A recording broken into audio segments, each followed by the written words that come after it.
كفروا وقيل هذا الذي كنتم به تدعون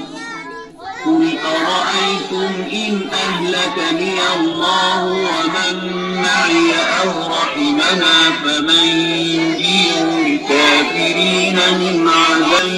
يأتيكم بماء معين بسم الله الرحمن الرحيم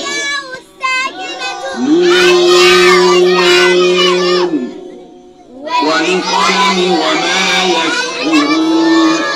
ما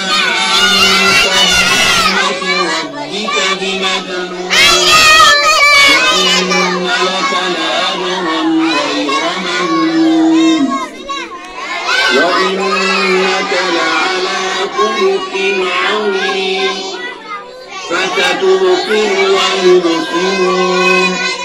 بأيكم